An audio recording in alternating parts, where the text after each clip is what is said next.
I had a girlfriend, and she worked at a resort on Lake Crescent, and I decided to jump on my bicycle and ride up here for a weekend to visit her. I was living in Seattle, so jumped on the ferry, had a small backpack, tire repair kit, extra tube, stuff like that. Took me 9 or 10 hours to ride, and I did the whole last part from Port Angeles all the way to the log cabin resort, completely in the dark without lights. I don't even think I had a helmet back then. I woke up the next morning and I was looking straight at Storm King across the lake, and I was like, I didn't want to leave. How long have you been out here? 25 years. Been here, yeah, it's just about 25 years. And in that time, I've had a bike shop, I've had a tour and rental company, I've waited tables. What else did I do? Oh, I put on a bunch of bike festivals with outdoor rock concerts and downhill and cross-country mountain biking. It was the Rainforest Fat Tire Festival. I was 17 when I joined. My parents had to sign for me to go in early because I graduated high school at 17. And I ended up being a Pathfinder in the 82nd Airborne Division. You know, the Army kind of sucked all the fun out of throwing a backpack on and walking down a trail. They just suck all the fun out of it. So I really didn't have any desire to backpack when I first came here. You know, I have a different take on what I do out here. You know, I don't stick to the trail very often. I'm always looking for places in between trails, between the lines. So I'll scour maps of the area and look for a lake that doesn't have a name on it or no trail to it. And you know, one I named after my wife. After I finally got there, it took me four full attempts, and finally me and a buddy got up there. But at a quarter mile an hour, it wipes you out trying to bushwhack, crawling through bear trails. You know, we saw one bear, we scared one bear and it ran away from us, and up where we camped on the lake, all night long we were tormented by a bear. Or at least we think it was a bear, we didn't see it, but it sure made a lot of noise and was not happy that we were there.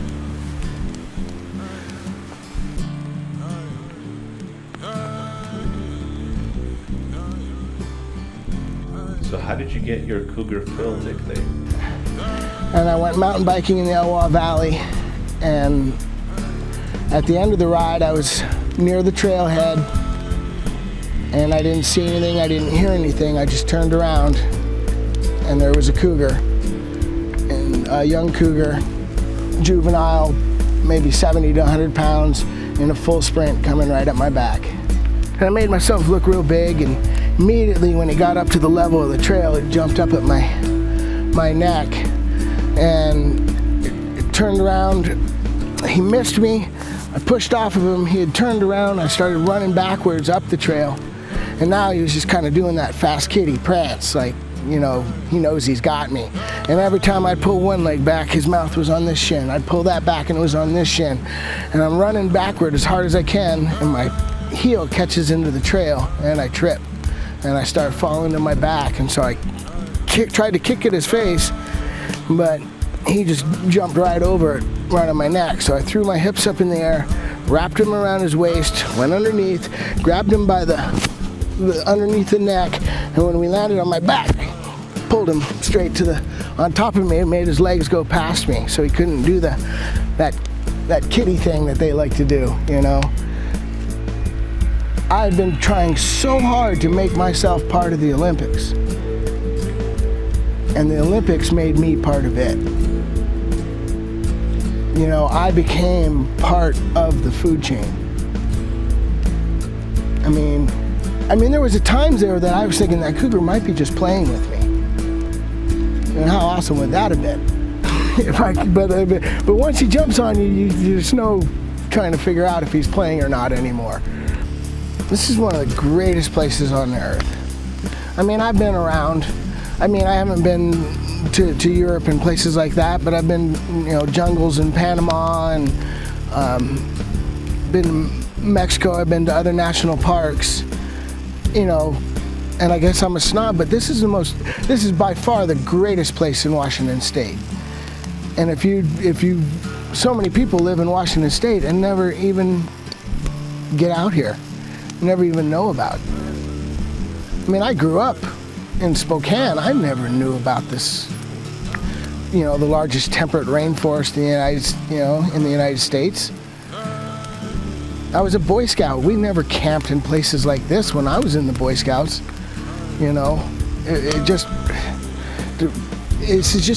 I want people to visit, and I want them to know it's not so hard. You don't need campgrounds and you don't need resorts, to be comfortable and to get adventure out here. It's just an amazing place that always has something new to show you. For me, the biggest challenge in filming out here is that everything is wet.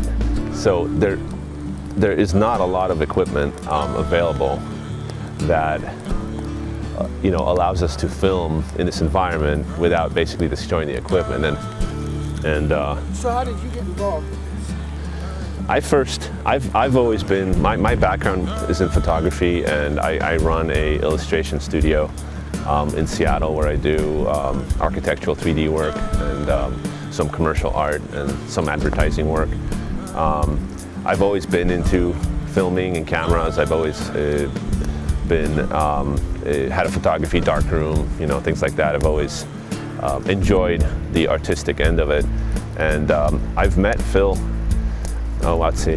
maybe 8 years ago. And we, I knew he was coming out here into these woods, and I've come out here with him a few times. And just the same way fell in love with the place and love coming out here, even on a rainy day like today. There's like really no better place to be and enjoying the outdoors. The whole My Olympics adventure series, there's a lot of people that I'm never gonna get out here. There's a lot of my relatives back east. There's a lot of folks who are unable to go where I go, but they hear my stories, and I want to share with them something more than just my stories through this adventure series. And right now, it's happening. We're doing it.